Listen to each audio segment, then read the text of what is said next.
Hello, I'm Veronica Lowe, and it's good to be on the folk trail with a couple of poems. This one's a real folk trail. The Rolling English Road by G.K. Chesterton. Before the Roman came to Rye, or out to Severn strode, the rolling English drunkard made the rolling English road. A reeling road, a rolling road that rambles round the shire, and after him the parson ran, the sexton and the squire. A merry road, a mazy road, and such as we did tread the night we went to Birmingham by way of Beachy Head. I knew no harm of Bonaparte, and plenty of the squire, and for to fight the Frenchmen I did not much desire, but I did bash their bagonets because they came arrayed to straighten out the crooked road an English drunkard made. Where you and I went down the lane with ale mugs in our hands, the night we went to Glastonbury by way of Goodwin Sands. His sins they were forgiven him, or why do flowers run behind him and the hedges all strengthening in the sun? The wild thing went from left to right and knew not which was which, but the wild rose was above him when they found him in the ditch. God pardon us nor harden us, we did not see so clear the night we went to Bannockburn by way of Brighton Pier. My friends, we will not go again, or ape an ancient rage, or stretch the folly of our youth to be the shame of age, but walk with clearer eyes and ears this path that wandereth, and see undrugged in evening light the decent inn of death. For there is good news yet to hear, and fine things to be seen, before we go to paradise by way of Kensal Green. We're still on the trail. I married a mapmaker. My husband was one of the Jeans and Welly Brigade of the Civil Service, otherwise known as the Cartographical Surveyors of the Ordnance Survey. He actually physically put the old Severn Bridge on the map. We came back from honeymoon a few months later, and he did a tidal survey on the river.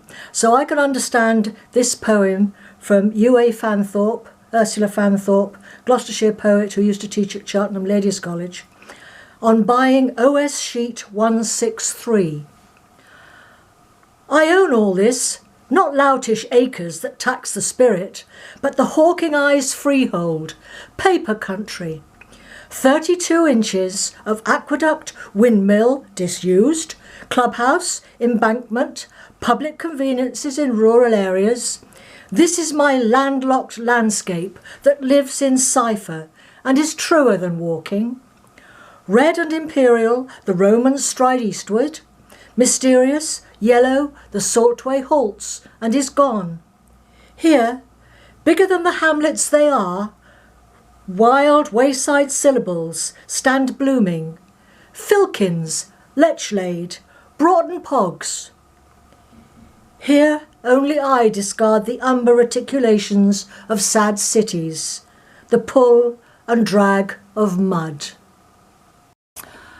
Oh, to be on a train again, especially a steam train in high summer. This is Addlestrop by Edward Thomas.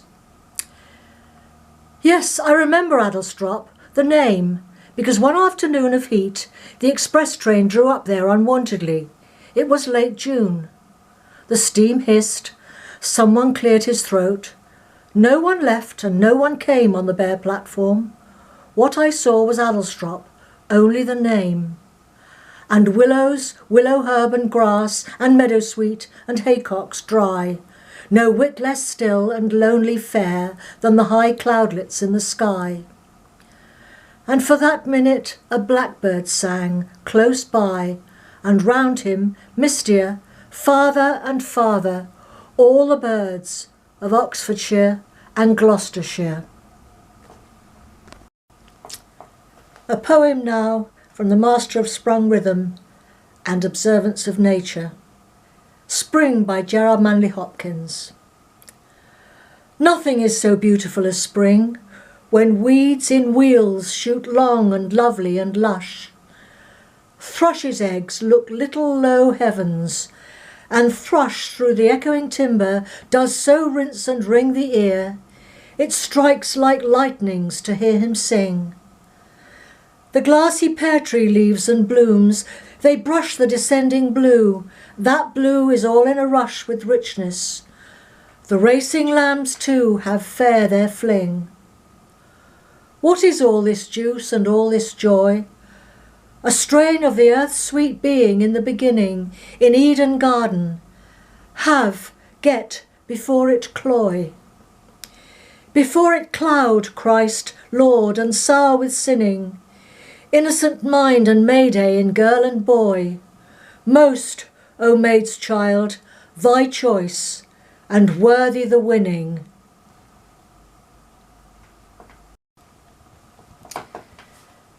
There's a song about termite hoeing. Someone who likes that job, backbreaking though it is, better than any other on the farm. On Abbeymead there's a pub called the Termite Hoer, and along its beams you'll see the lines of this poem written. This is termite hoeing from Ivor Gurney. I straightened my back from termite hoeing and saw with suddenly opened eyes tall trees, a meadow ripe for mowing, and azure June's cloud-circled skies.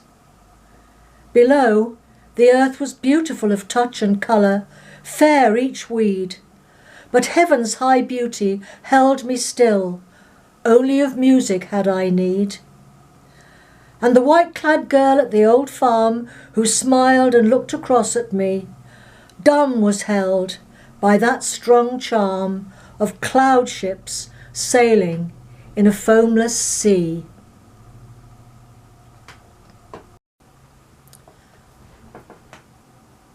Ivor Gurney again. Leckhampton chimney has fallen down. The birds of Crickley have cried it. It is known in the town. The cliffs have changed. What will come next to that line watcher of West England, now that landmark has fallen? Severn has changed course. It is known by Barrow. Morven may heave up other lines by tomorrow, but Maysmore Hill, stable and rounded, shall stay. Not all the good influences will pass away. Cleve will front sunset. Birdlip shall have its road, flung, angled and noble on its breast broad. Many things shall stay, but the stone chimney Leckhampton's mark has fallen, like a stick or a tree.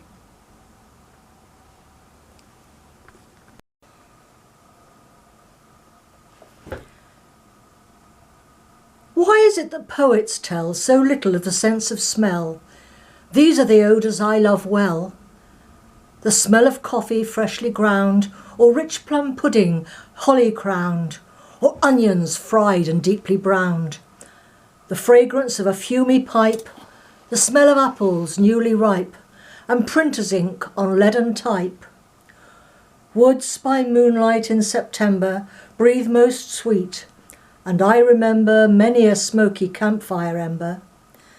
Camphor, turpentine and tea, the balsam of the Christmas tree. These are the whiffs of gramarye. A ship smells best of all to me. Smells, that was, by Christopher Morley.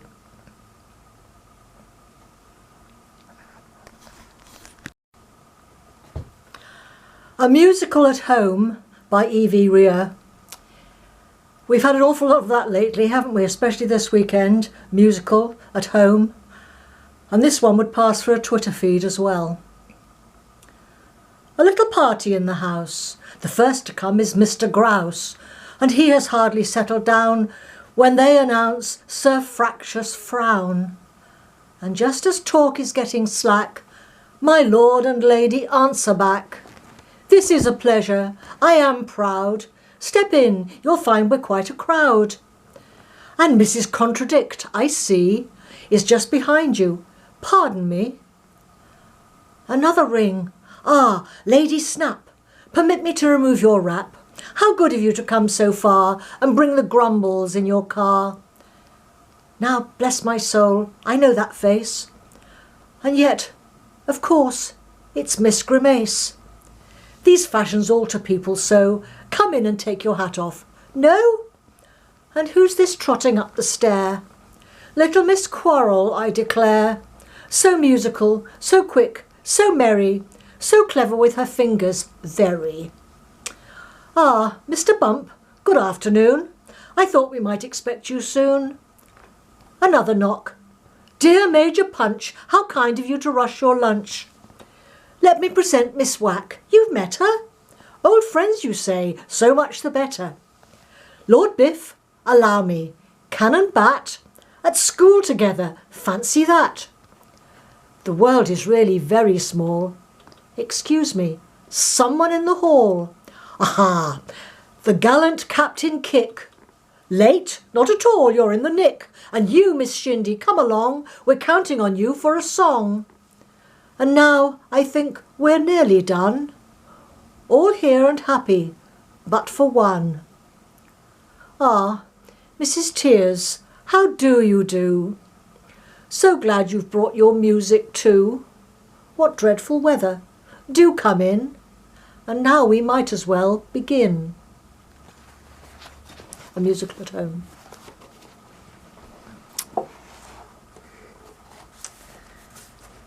We complain about planners and what happens to town planning, house planning, all sorts of things.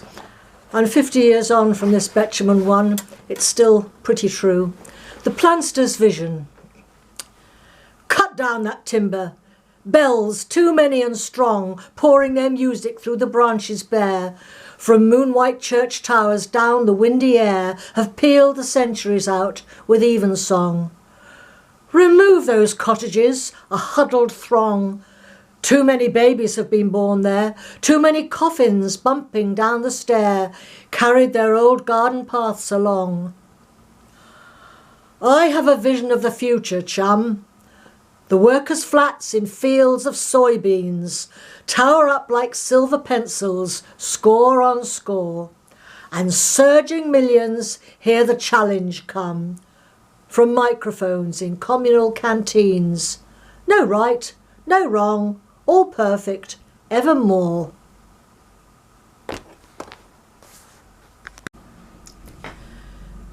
It's nearly 40 years since Johnny Coppin put together the collection of Gloucestershire poems, Forest and Vale and High Blue Hill.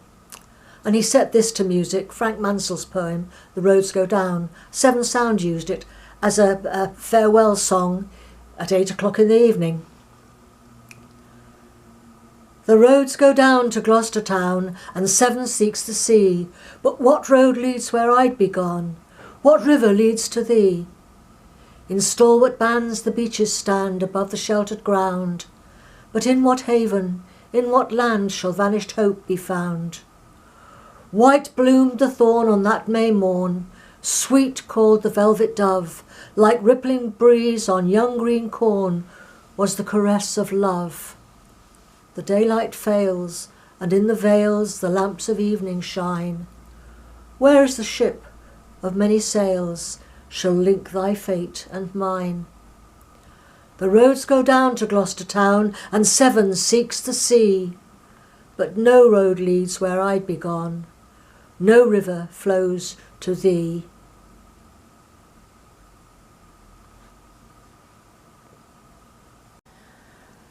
A bit of fun. Her mother was bathing her baby one night, the youngest of 10 and a tiny young mite. The mother turned round for the soap off the rack. She was but a moment, but when she turned back, her baby was gone. In anguish she cried, "Oh, where is my baby?" The angels replied, "Your baby has gone down the plug hole. Your baby has gone down the plug. The poor little thing was so skinny and thin, he ought to have been bathed in a jug.